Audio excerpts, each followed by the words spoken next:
Ewan ko na koi fee. Wala daw. Ewan ko kayo. Hi guys! Ano na, si paring George, kumusta? Okay naman na siya. Nasa ospital pa rin, pero nakakausap na. Talaga na kakaawa, no? Naawa ako sa kanya. Alam niyo, buti na lang nakita ko siya nung nasagasaan siya. Oo, nakita ko kagad siya eh. Tapos, ang ginawa ko, pinilit ko siyang dalhin sa ospital. Sinakay ko sa jeep ko, ang bigat-bigat. Talagang, binuot ko talaga. Nag-effort talaga ako. Pero talaga, kailangan maisakay ko sa jeep para madala ko sa ospital. Ikaw pala talaga yung tumulong sa kanya. Ako yun. Oo. Alam nyo, kung hindi ako napadaan doon, hindi ko siya nadala, baka kung ano nangyayari doon. Alam nyo, nung pagdating ko sa ospital, wala siyang pera eh. Walang pera, pambayad. Siyempre, naniningil yung ospital para ma-admit siya. Ako na rin sumagot. Uy! Yung deposito sa ospital, ikaw sumagot? Ako na. Oo. Wow! Oo. Ang bait mo! Ay, naku, salamat. Hindi kasi bala ko nga ako na rin sasagot ng mga gamot niya. Ako na magbabayad. Kasi kawawa. Ang laki nung gagastusin nila. Nakakaawa. Nakakaawa talaga. Grabe. Oo. Grabe, ang bait mo naman. Ay, Nga. thank you. Hindi kasi okay lang na eh. Sino pa ba magtutulungan kung di tayo dito, di ba? Isang barangay lang naman tayo dito.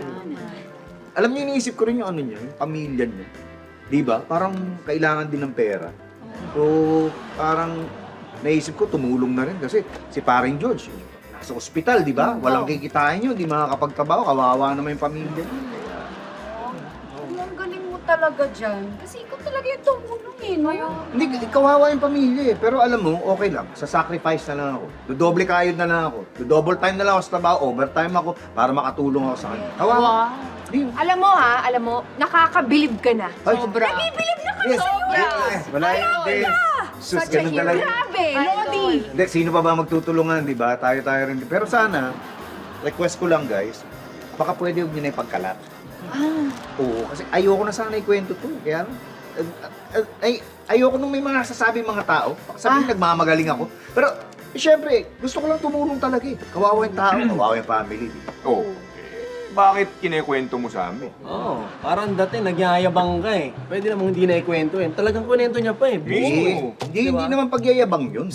Ganun din yun. Parang gusto mong ipaalam sa lahat ng mga tao na gumagawa ka ng mabuti. Oo eh, tama. Parang naghahanap siya ng validation sa bawat kilos niya. Validation? Gusto mo ang aangka. Anong validation? Hindi ganun, pare. Naawa lang ako sa tao. Naawa lang. Ayoko na nga malaman ng ibang mga tao. Pero kinukwento mo pa rin. Di ba? Alam mo, dinadaan mo lang kunwari sa awa, pero nagyayabang ka. Hoy, wag naman kayong ganyan. Alam nyo, makinig kayo sa akin ha. May mga tao talagang ganyan. Ha? Kunwari, totoong naaawa, pero nagyayabang. Alam mo, dapat ginagawa sa mga ganyan. Ano? Kino-call out eh. Explain mo Ganyan. Ikaw ba si Pedro Santos? Opo. Ako po. Sumama ka sa akin. Po? Nakakita ko sa CCTV na ikaw ang nakasagasa kay George de la Cruz. Hindi.